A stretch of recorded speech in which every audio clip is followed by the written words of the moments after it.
The holidays are a time to feel and create joy. And what could be more joyous than the look on her face as she unwraps a stunning new jewelry piece from Blue Nile? How about getting 50% off your purchase? Blue Nile offers premium quality, priced below traditional retail. Their online experts are available 24/7 to answer any questions and make sure you've picked the perfect gift. For a limited time, you can get 50% off at BlueNile.com. That's 50% off at BlueNile.com. Hey parents, Greenlight is here to take one big thing off your to-do list, teaching your kids about money. With a Greenlight debit card and money app of their own, kids and teens learn to earn, save, and invest. You can send money instantly, set flexible controls, and get real-time notifications of your kids' money activity. Set up chores and put allowance on autopilot to reward them for their hard work. Then learn about the world of money together. Get 1 month free when you sign up at greenlight.com/podcast. Looking for a fun way to win 25 times your money this football and basketball season? Test your skills on Prize Picks, the most exciting way to play daily fantasy sports. Just select 2 or more players, pick more or less on their projection for a wide variety of stats, and place your entry. It's as easy as that. If you have the skills, you can turn $10 into $250 with just a few taps. Easy gameplay, quick withdrawals, and injury insurance on your picks are what make Prize Picks the #1 daily fantasy sports app. Ready to test your skills? Join the Prize Picks community of more than 7 million players who have already signed up. Right now, Prize Picks will match your first deposit up to $100. Just visit prizepicks.com/play100 and use code play100. That's code play100 at prizepicks.com/play100 for a first deposit match up to $100. Prize Picks, daily fantasy sports made easy. Hello, this is international football commentator Derek Ray, and you're listening to the Ranks FC podcast.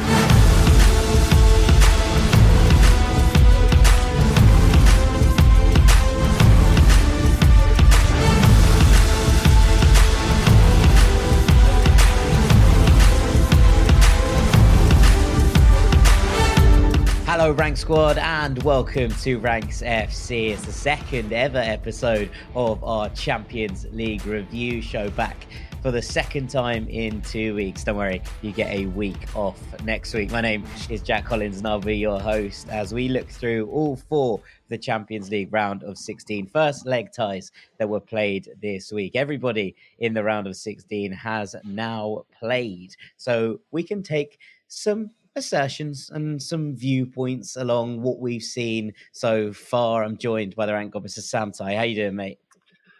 Mate, I'm picking the wrong games. I think I'm laying down a Champions League curse. You know, this week I've expressed my interest in a game early doors. You know, we split the games up between us. I say, guys, I want to watch this one. Then goes absolutely fine with me, mate. Every single time I get it wrong. Yeah, but I was still entertained. To be fair, it's a Wednesday night. We've just watched Inter Porto and Leipzig against Man City. Neither of them were absolute thrillers. Let's be perfectly honest with you. There was no winner of a game, I don't think, tonight. Both games were relatively entertaining, but they weren't crackerjacks in the way that yesterday we had them. And we'll start with that. Also joined here by our transfer guru, Mr. Dean Jones. How you doing, mate? Yeah, I had a lovely time, mate. I've got one game to assess and it was the best one of all of them. So I've had a lovely time. Thank you very much, Sam, for picking the game that you did so that I could quite happily take Liverpool v Real Madrid, one of the best games I've ever watched, off your toes. Yeah, I presume you've watched it by now, you. mate. Yeah, I presume you have watched this one by now. But if you haven't, you can listen to my points instead. Because what do we do? 3 big learnings of each Champions League tie. Champions League takeaway, isn't it? Yeah, Champions League takeaways. It's fitting considering the competition is sponsored by Just Eat these days. So, you know, takeaway with Just Eat. Maybe we should pitch that. Maybe we should give it to Just Eat and see what they say for it. But if anyone's listening, wants to sponsor a podcast, here we are. Here we are indeed. Right, Liverpool 2, Real Madrid 5. Nothing major, Dean? No, nothing major. First point, Vinicius masterclass, I've just written.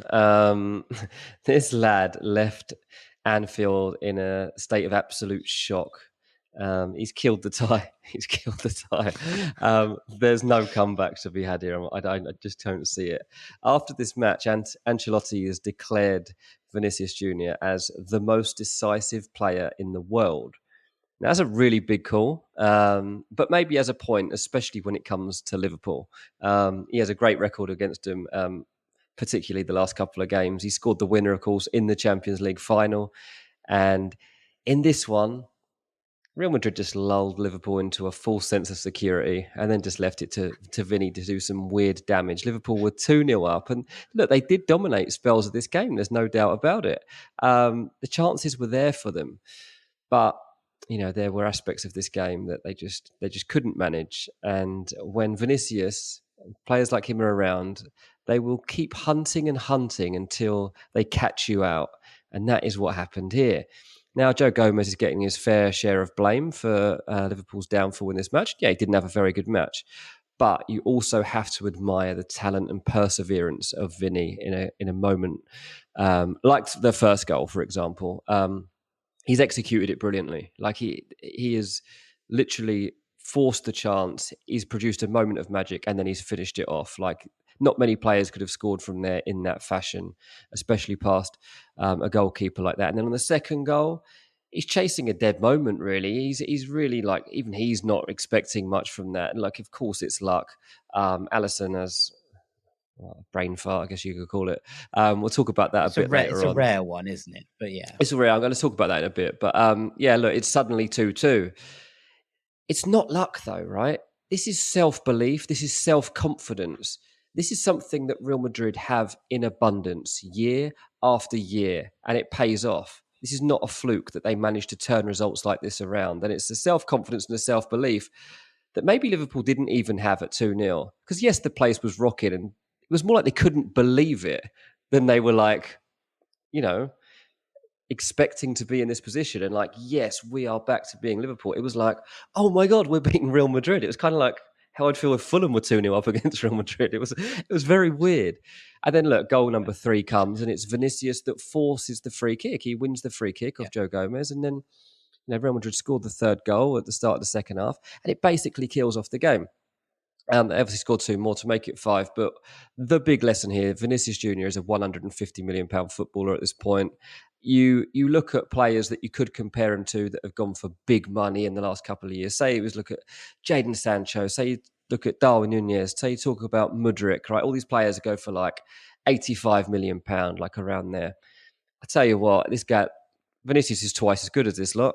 The only player that you can put into the same bracket at the moment as Vinicius Jr. is Kylian Mbappe. I really think that. I think that Vinicius has set himself well apart from all those other players, and that Mbappe is really the only one I can talk about now. So when Ancelotti does talk about him being the most decisive player in the world, I mean, when I heard him saying that, I was like, well, he's comparing him here to Mbappe, basically. Like, Mbappe is probably the guy that you would look to, especially on the back of what he's been able to do for France and how he's turned games. But on the domestic level, maybe he's got a point. But yeah, it's very interesting. And Vinicius, anyway, from this game was just absolutely brilliant. Yeah, I think it's a really good point, because whilst there was obviously praise for Vinny Jr. last night, I thought that generally most of the praise that you were seeing across social media was going to Luka Modric, fairly, who was absolutely sensational in the midfield, and Karim Benzema, who again was excellent, especially in the second half of this one. But Vinicius was the key man. I thought exactly the same coming out of the back of it. It was a Vinicius Jr. masterclass, and there was so much of it, and it had so many different elements, as you say. These are the things that you look at. It was the moments that he creates, and I think you're right in terms of that first goal. So few players could do that, because what people maybe don't see is Fabinho is covering the angle for him to try and duck inside. And obviously, we've just watched Man City, right? And Jack Grealish does this loads. He faces a player up, and then he looks to cut outside of them back towards his own goal in order to open up the shooting angle. That doesn't exist for Vinicius at that point, because Fabinho is covering that channel. Gomez, yes, doesn't get out to him fast enough, fine.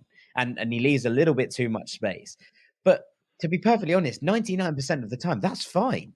You can leave that kind of space because there is no avenue, there is no corridor for a player to actually maneuver the ball, to manipulate the space in order to get that shot away. But Vinicius manages that because Vinicius is magic. And generally, I just thought it was an absolutely incredible performance. You're spot on with that one. Let's go to point number 2, then. Yeah, nice one. Well, on the second point, I am going to talk about Luka Modric because he schooled Stefan Bajcetic here. And look, I think this matchup basically summed up the gulf between the two teams.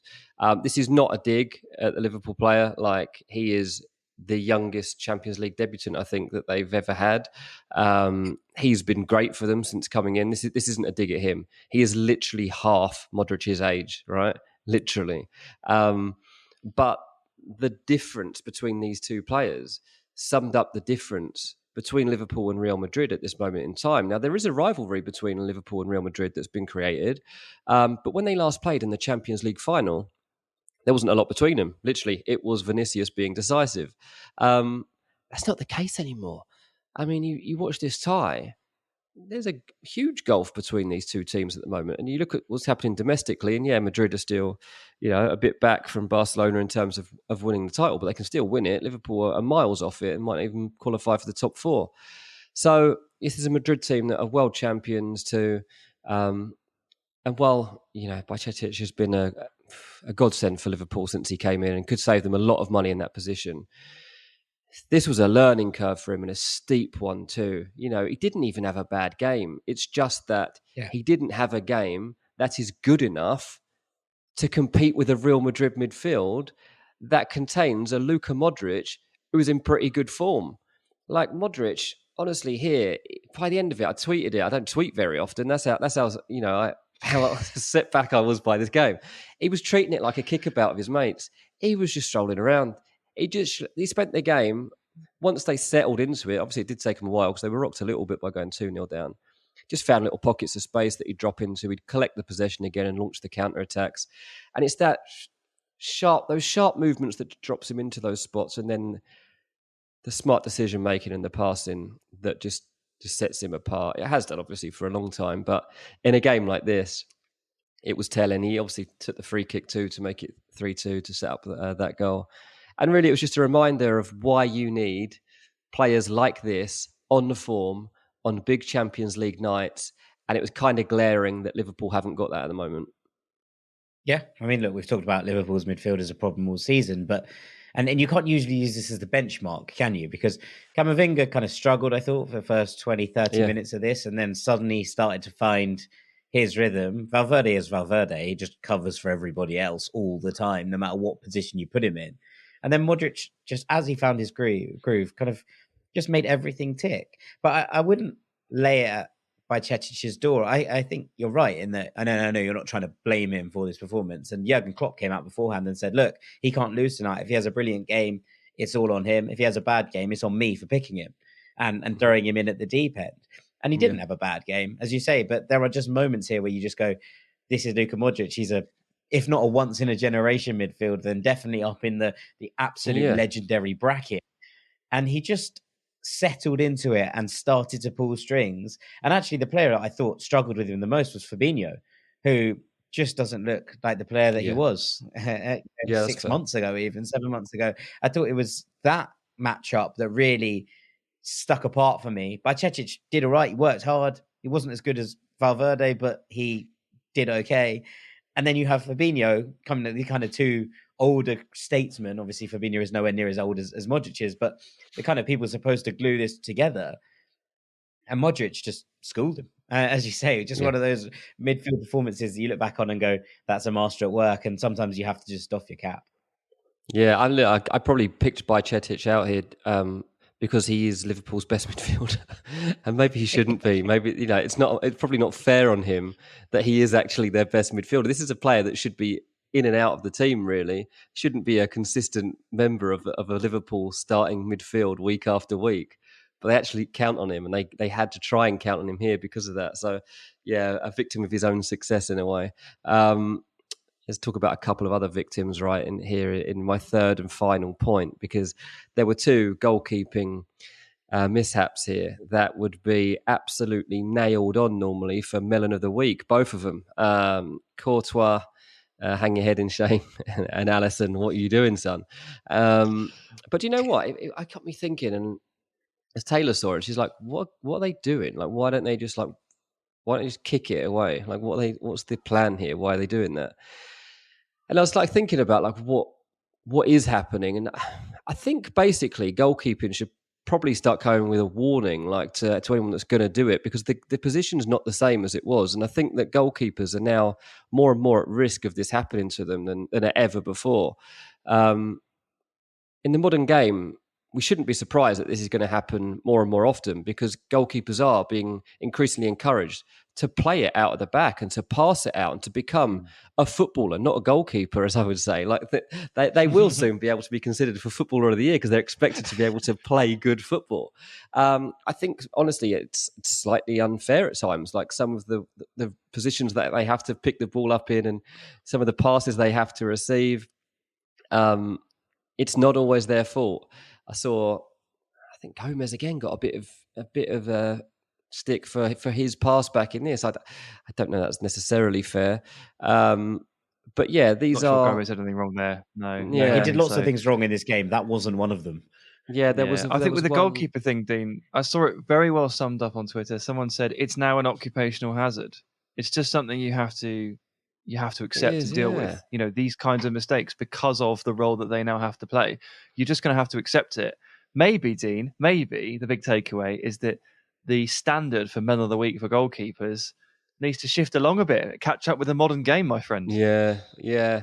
Well, I think basically it comes down. Look, if you cannot get away with a bad touch or a bad pass as a goalkeeper, which is mad because they're the worst at it. It's really not part of the job, is it? Like unless it's literally Edison. Yeah. So I think it's just really interesting that those two goalkeepers that are so good have made such high profile errors in such a big match. But I think it's actually not a bad thing because I think it will make some goalkeepers out there feel a lot better about themselves, and a lot of young goalkeepers should actually take heart in it. That if this is what you want to do in the future, if you want to be a goalkeeper, you have to take these risks. Then you have to accept that sometimes things are going to go wrong, and it's just part of the game now. It's not actually. You won't get Man of the Week in the future for this. It's going to have to be a lot worse. You have to, unless you try and do a step over, then I might still give it to you. Courtois was still a bit dodgy, but ultimately, yeah, I'll accept that this has become part of the game. Absolutely. I mean, a massive win for Real Madrid, and as you said at the top of this, it feels done, doesn't it? You know, three goals behind. Going back to Anfield maybe would have given Liverpool a sniff even this season. And obviously, Dean, you and I talked on that Champions League preview podcast about the feeling that Liverpool just sometimes turn it on in this competition, even when things aren't going well for them. Yeah. Said the same about Chelsea in the past, but against Real Madrid at the Bernabeu, not for me, I'm afraid. Madrid always want to be at home and give them hope. They always want to be at home second anyway because they know they can kill anyone off there.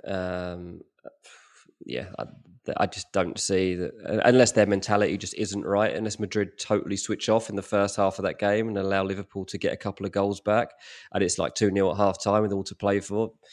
It's not possible, but it seems unlikely, yeah. Indeed. Okay, right, let's flip to the other game on Tuesday night, which was Eintracht Frankfurt 0, Napoli 2. Sam, you took point on this one. What are the big takeaways? Well, apart from the fact that I picked the wrong game, Eintracht Frankfurt beaten at home, and well, they competed. They competed for half an hour. They certainly set up a strategy, a tactical shell, and they thought they had Napoli's number until Napoli switched it up and wriggled out of it. And really, I was quite impressed with how versatile Napoli were and how they were able to try different things and basically figure out on the fly how to beat a really obstinate opponent who, you know what, defended pretty well in some parts. And the first area I'd like to focus on really is not probably what you want to expect. It's Irving Lozano. And it's about the fact that he probably deserves a bit more respect. And I'm addressing everybody here, including myself, because we're only, a day off a podcast in which we talked about Kvara and Osimhen as, you know, a deadly duo, world's deadliest duo maybe, incredible goal-scoring combo, assisting each other, talking about them using them as a crutch to talk about Napoli's season, all season long. You know what? There is another dude on the other wing. And he's actually quite good as well. And I am as guilty as anybody of just kind of sometimes forgetting about him a little bit. But I think in this game, he really stood up. And particularly for the breakthrough for the first half. He had a better first half than Kvara. Genuinely had a better first half. He was more Kvara effective. missed a penalty. That's not particularly difficult. Even aside from the penalty, in terms of like inroads, open play, impacts, Napoli's ability to get the ball into dangerous areas, and ability to beat a man, he was better. He genuinely was better for 45 or 60 minutes. Because Napoli did initially try to focus on the left wing. They would circulate the ball across the back, and then they'd wait for Kvara to basically try and run in behind Aurelio Buta, who's Eintracht's right wing back, and see if they could get Kvara in behind, because all the space in the middle was gone. Eintracht were really compact. They didn't let the midfield really roll over. So they tried to flip Kvara in behind a few times, and he couldn't outpace Buta. And Buta did just enough with him to kind of nudge him, or to throw him off stride, or to see the ball out. And Kvara kind of got nowhere with it. And so plan A was not really working properly. So at some point in the first half, they turned to plan B, which was maybe we should try the other flank. Lozano roasts his man, absolutely roasts him. Philip Max had a terrible game, really, really tough time of it. And that seemed to work out pretty well. So they did it again. And he slings the ball across for a goal. And they do it again. And there's one disallowed just after the goal, basically the same identical move. And it was just a game in which I was like, okay, yeah, I kind of don't really show this guy enough respect. Lozano is a part of this attacking three. He's not as ever present, which is probably why we don't talk about it as a trio. I was going to bring this up. I was like, the person that maybe we need to address this to is also Spalletti, who often plays Politano on that wing instead of Lozano. Yeah. Absolutely, but there are other guys in this team, and I sometimes I'm as guilty as everybody else. You know, the glitz and the glare of Kvara and Osimhen, and they were great, and we'll get to them.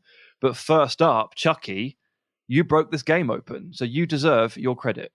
Yes, indeed. I thought it was very, very good, and that first goal, the pace on that counter attack is devastating. I mean, I tweeted about it, and that is less of an occurrence than when Dean tweeted about Luka Modric. But generally, I think you look at these things, you're like, is there any way you can defend it against the pace that both Chucky Lozano and Victor Osimhen have, and the intelligence of Osimhen to hold that run, to make sure that he's the right side of the defender, and then to tap it home? And actually, he scores that goal. It's a bit of a bounces off him goal, and then he scores his next one, which is also a bit of a bounces off him goal, which obviously gets disallowed. But just generally, I was like, I don't think anyone in the world can defend against that counterattack when it's in full flow. And that's a pretty scary thought for everybody else. Yeah, I mean, Osimhen actually isn't the sort of, isn't any of my 3 points. So I guess we'll just quickly address him now. He was absolutely amazing. Like, he's outstanding. His ability to skip outside of a player, not break stride, push the ball with a really good first touch into space, and then latch onto it, take an early strike, hit the ball with power with no backlift. Like, it's pretty difficult, man. It's pretty difficult. And it's a shame he didn't get a couple. He won the penalty that Kvara missed just with an explosion of speed. You know, Buta is basically clearing a ball, and he's not checked his shoulder, and he doesn't realise Osimhen is steaming in. He steams in, gets a little touch, and then Buta, his clearance ends up just upending Osimhen, throws him about 3 yards outside the box. He's just, the explosion in the movements is just mad. But the control that he retains over those movements is something else as well. But look, I'll move on to point number 2. This does centre on Kvara. I think he's been watching videos of Francesco Totti, because that dribble and back heel that assists the goal, the second goal of Di Lorenzo, is very, very Francesco Totti. It's ridiculous. And the big thing about this is that after the first half, maybe after the first 30, 35 minutes to be more accurate, Kvara's trying to run that left channel, trying to run in behind Buta. He's not getting anywhere with it. He's not seeing enough of the ball. He's not beating his man for pace. They can't really get him into the game. They give him the penalty, he misses it. It's not really going very well. So in the second half, he starts to drift inwards and starts to dribble inside. He take the ball, and rather than run vertically, he just runs flat horizontally. He starts skipping past challenges, heading towards the box, running inside. All of a sudden, he's beating men. He's found his groove. And this second goal obviously comes from him just drifting with the ball, just going. And like, you know, you mentioned Grealish earlier. It's very like Grealish, where you're just like, oh, I'll see where this takes me. Like, I'm going on an adventure. And the adventure led him into the box, but on the right-hand side. So he's probably gone about 30, 35 yards with the ball, horizontally, over to the other side of the box. The reverse pass from Anguissa is absolutely sublime. Yeah, he's drifted so far across the pitch. Guardiola wouldn't allow it, by the way. He'd be furious because he's on the wrong side of the pitch. But you give this player this kind of creative freedom because that's what he is. He plays with joy. And you allow him to do what he does. And in the same way that Napoli kind of eventually found their way around this Eintracht block, Kvara too had to kind of like try a few different things to figure it out, try a few different movements, try to receive the ball in different areas, try to move in different ways. And eventually he cracked it. And I'm really glad that Di Lorenzo put that ball in the back of the net because it crowned an assist. Otherwise, it would have been a real shame. And we actually get to talk about it as an assist and as a goal. But he grew into this game and he had an effect on this game in a way that I don't think the game plan really had for him, but he figured it out. The noise I made when that goal went in, I've got to say. Like, Tell us, show us. Lucy sort of looking at me across the room being like, what on earth are you doing? Like, was it a squeak? Was it a roar? It was like a squeal. More than anything else, I was just like, it was very Gary. It was very Gary Neville when Fernando Torres scored that goal against Barcelona. Oh yeah, but with more kind of delight as opposed to shock. Despair. I think it was just what a goal! What a goal! Anyway, sorry, that's just me waxing onwards, Sam. Onwards, third and final point. I'll talk about goalkeepers as well for my third point. Follow Dean's lead on that one. I've been treated to some good goalkeeping displays actually over the course of these last two nights. Diogo Costa this evening and Kevin Trapp in this one. I mean, I'm not going to say this tie is alive. It is alive, but the chances are obviously extremely slim. There's only one reason it's alive. The reason the chances are even remotely slim is that Kevin Trapp made 9 saves, including a penalty, and a couple of really, really good ones where, in particular, Napoli were taking these near-post corners, so whipping them in, James Ward-Prowse style, lots of dip into the near post, and Napoli were just getting ahead on it. And sometimes, actually, Frankfurt kind of got ahead on it themselves, and battering it towards that near post. And Trapp is stood there, and he's got like 3 people in the way, and he's got his hands up in front of his face, and he's just trying to move, and like it becomes a bit like Neo from the Matrix style scenes. He's just trying to react, but these shots that he's saving, they're so powerful, and they're taking nicks and deflections. There's one from Kvara, he hits it into the ground and it deflects, and he has to tip it over. Had a really good night, some really good reflex saves, and of course he saved a penalty. 9 in total.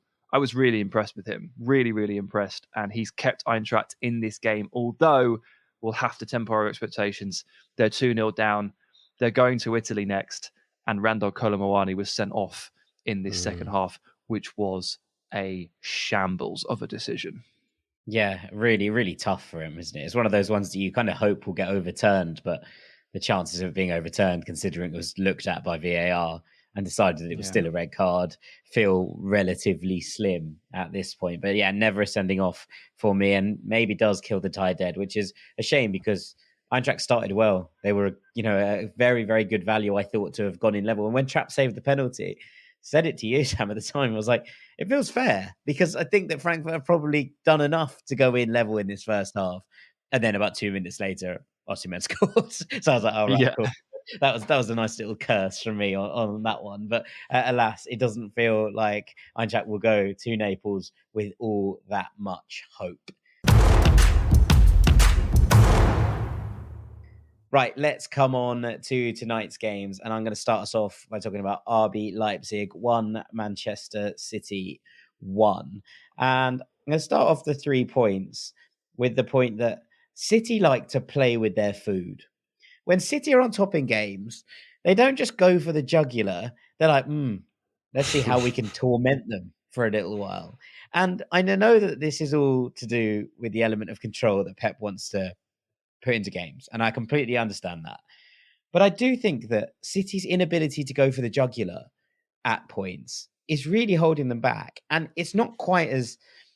I'm going to pull a comparison here that is too extreme, but I'm going to pull back on it, if you know what I mean. It's a bit like when Juventus go 1-0 up, and then in the second half, they just refuse to attack because they're like, now we'll defend 1-0 leads. And like, you're not good at that anymore. Stop it. But City just have this thing where they'll go 1-0 up after about 15 minutes. And you'll be like, right, you're completely in control of this game. Kill it dead.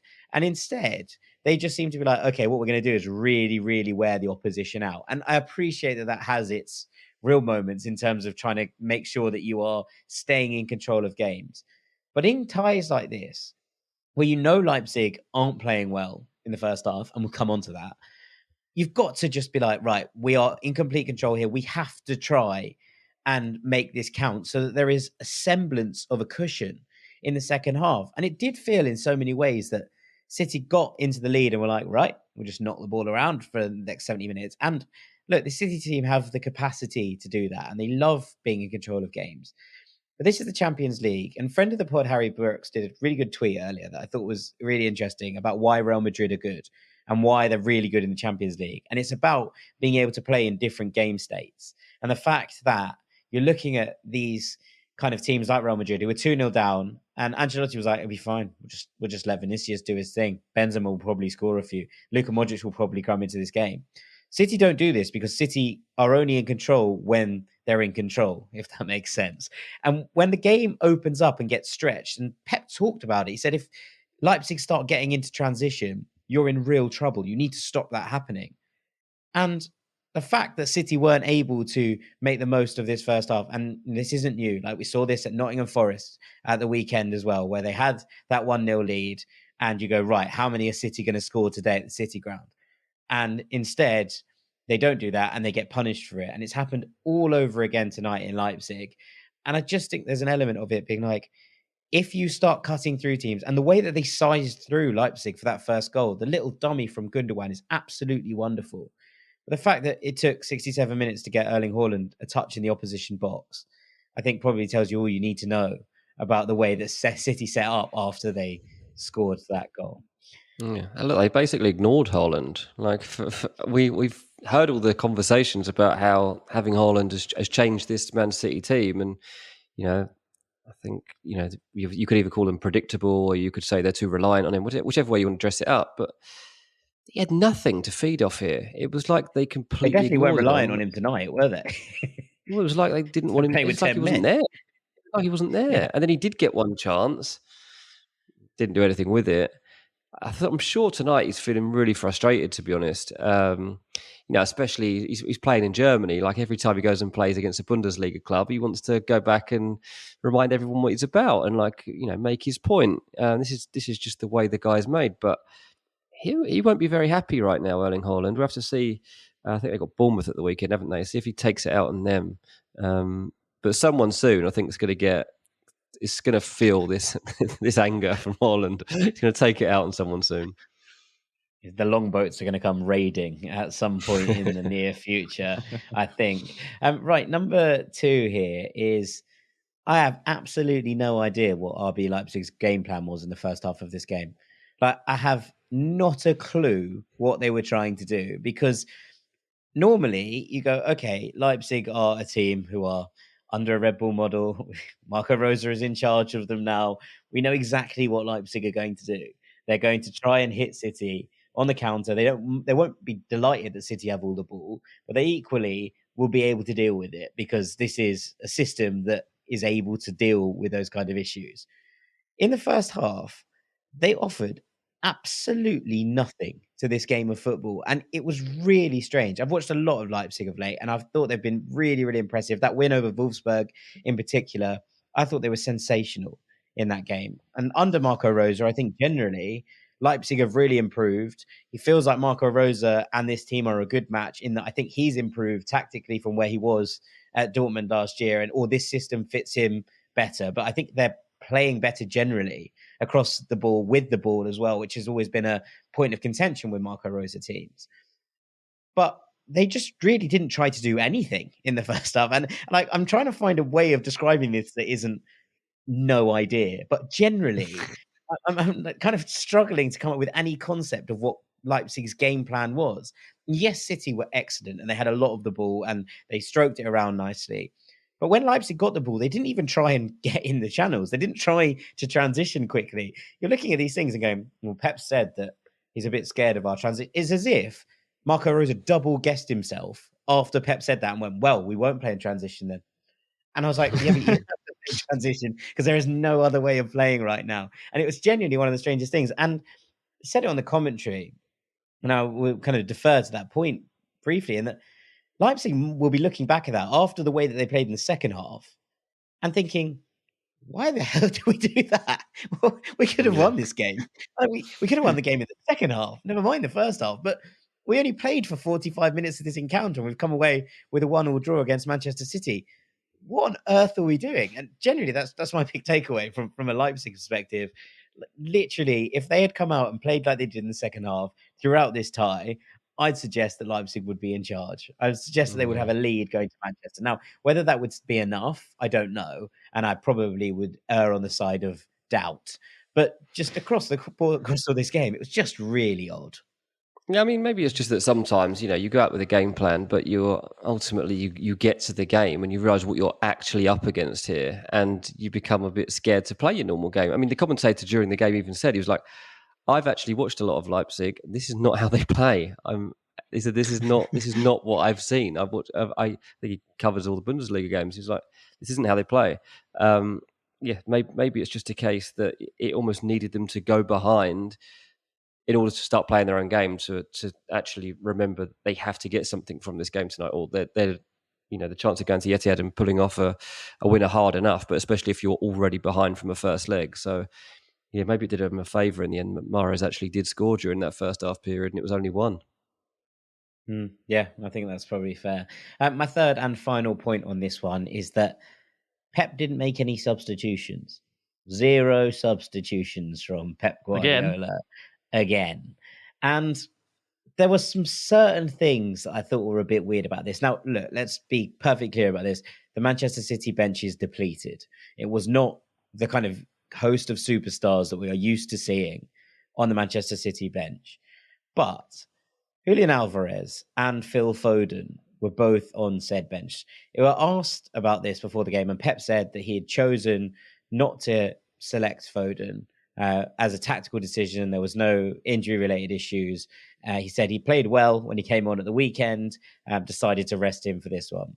City have Bournemouth in the Premier League at the weekend, which is one of those games where obviously Bournemouth pulled off a shock result last week, and we've seen them have some moments in the Premier League this year. But you'd imagine that Manchester City will beat Bournemouth. And I'd imagine they would have beaten Nottingham Forest last weekend. So maybe I'm talking absolute horse. But generally, I think we talked about Xavi and the way that he rotated his Barcelona side for the Manchester United game before the Cadiz game.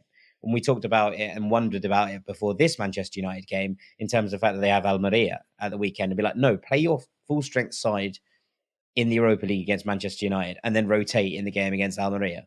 That's the sensible way of doing things. And I do wonder if you're looking at this no substitution thing, and the way that Mahrez played tonight, where Kyle Walker was very high and wide on the right-hand side for City, and Mahrez drifted inside to get closer to Haaland. He obviously cuts inside. He's basically centre forward by the time he scores the goal. Felt like the kind of position that Phil Foden would love, like really love, being able to drift off that wing and make things happen in those channels where he likes to play those kind of cute, manipulative balls and make sure that he's very tight to the striker in order to get that kind of bouncing relationship going.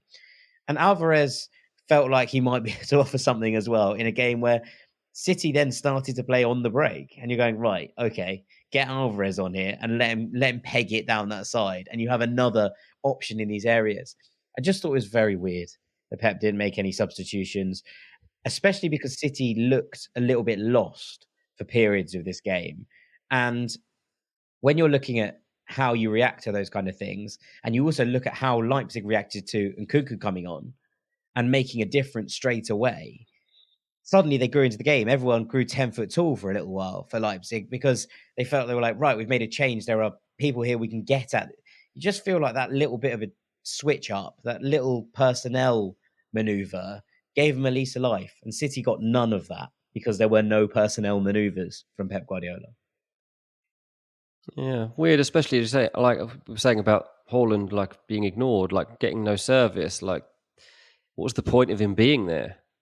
You might as well have taken him off because you weren't losing anything in that moment by doing it, apart from him pulling something out of nowhere, which obviously he can do. But Alvarez on, like you say, like that would probably have been the sub, or push Foden back in there. Very strange, but maybe look, Man City won't see this as a bad result. Really, I mean, overall they'll take a 1-1 away at Leipzig. No, it's not a bad result at the end of the day. So maybe Pep's got what he wanted. He's only used 11 players. He's happy going into Bournemouth game with they're all fit, and this game they can go and kill off now. They'll feel at the Etihad. Absolutely. Okay, let's roll on to our final game. Sam.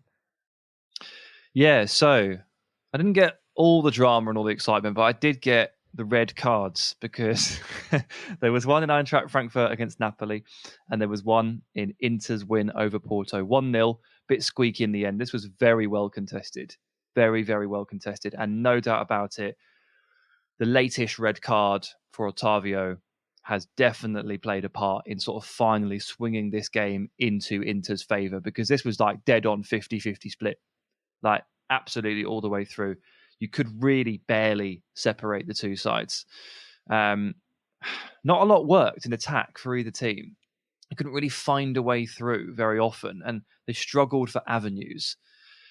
The good thing for Inter, though, is that the one thing that seemed to work on the night was crossing into the box. And so it's pretty fitting, actually, as my first point, that the winner came in the way that it came, which was a cross from the right into Lukaku, who pounds the header against the post.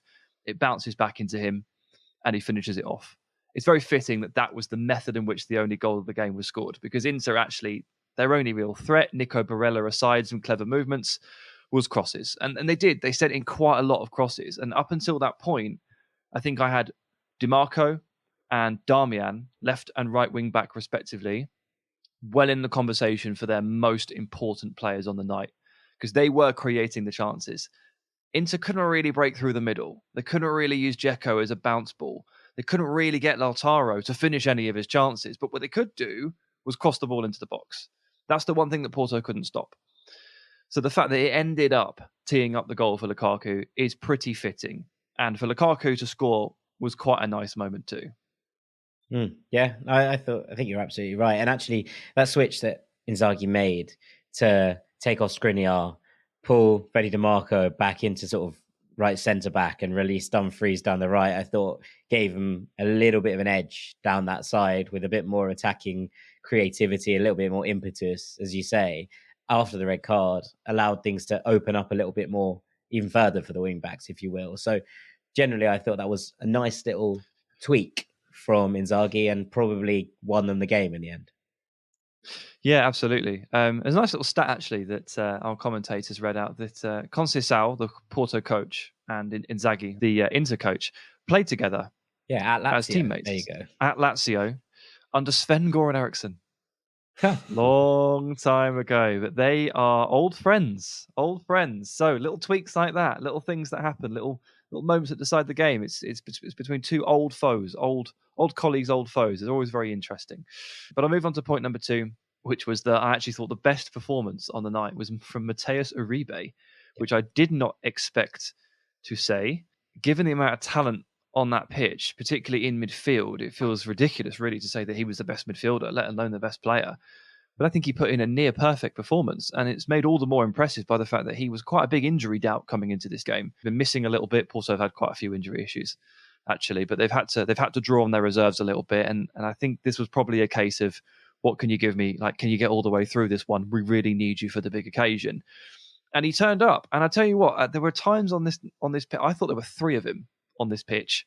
I don't know if it was just that 3 Porto players were wearing yellow boots, and he was too. But I genuinely, at points, had just thought he had replicated in the same way that I used to think Rodri and Fabinho did. When they were just covering every blade of grass, like, oh, he's just popped up there again. Oh, there he is, turning out of pressure and leading a counter attack with a good drive forward. Oh, he's just done another interception. 4 interceptions in the tackle on the night. Basically, never lost the ball. Roaming like laterally across the front of the defence and screening them. He was absolutely amazing. I could barely believe it, to be honest with you. Yeah, he's a good player. This is not new, I suppose, but to do that on such a big occasion and against a midfield which contains Nicolo Barella, who many will know is one of our favourite players across the board, to kind of dominate in there like he did was impressive. This was such a midfield battling performance from Porto, and it's really funny. Obviously, we watched a lot of them last year, and within the midfield there was Vitinha, who's now at PSG, Fabio Vieira, who's now at Arsenal.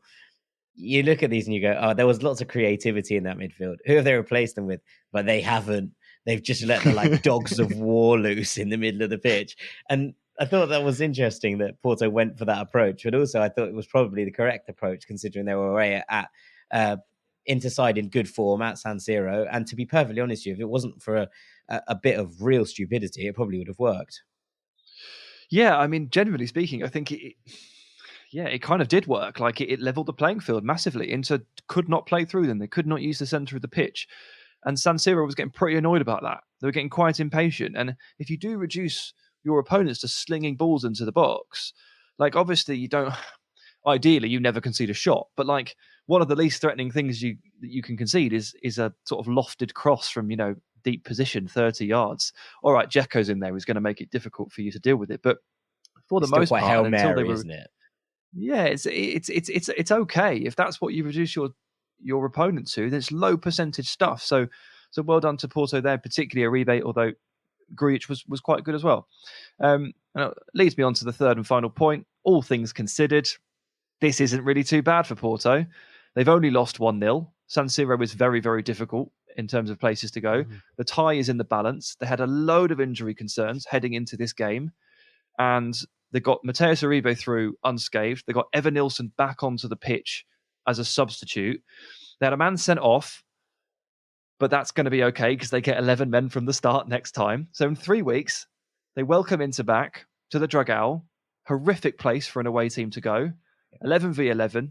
Evan Nilsson's probably going to be fit. And they're going to have a go. And honestly, the triple save that Onana made in the second half of this game, I could not believe Porto didn't get at least a goal out of this. This is insane.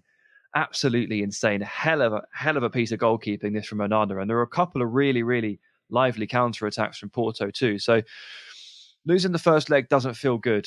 Doesn't feel good at all. But it's in the balance. There's lots of things coming back into your favour. And this one still feels very much alive for Porto. Yeah, absolutely. Conceição's Dogs of War will return home to play against Inter at the Dragao. It will be a very interesting one indeed. And with that, I think it's probably time for us to call it a day here on our Champions League review. And all that's left for me to do is say thank you very much for listening today. It's been lots of fun talking through these games this week. We will be back in a fortnight on the Champions League review, although we'll have 2 podcasts on this feed before then on our standard Wednesday slot. Thank you very much to our transfer guru, Mr. Dean Jones. Cheers, mate. Thank you very much to the rank god, Mr. Sam Tai. Cheers, buddy. I've been Jack Collins, Neva Fast. This has been your Champions League review on Ranks FC. UEL Ultras will be up in the morning on our YouTube channel. If the Europa League is your bag, I'd love for you to go and have a look at that. And we will see you very shortly. Take it easy. The best way to give someone a gift they'll never forget is to give a gift they'll always use. American Giant makes clothes that just keep getting better with age, like their iconic full-zip hoodie that's designed to last for decades. And a gift they'll wear for years is a gift that keeps on giving. But American Giant makes a lot more than just hoodies. They have impossibly comfy sweaters, classic t-shirts, super soft structured sweatpants, even classic everyday denim. All made right here in the USA, with a quality you'll have to feel to believe. American Giant is committed to supporting the local communities that make its products to ensure quality, accountability, and transparency. So you get wardrobe staples that are anything but basic. Be a gift-giving giant this holiday season. Find gifts that will last at American-Giant.com and get 20% off your first order when you use code GratefulAG23 at checkout. That's 20% off your first order at American-Giant.com, promo code GratefulAG23. Hey parents, Greenlight is here to take one big thing off your to-do list, teaching your kids about money. With a Greenlight debit card and money app of their own, kids and teens learn to earn, save, and invest.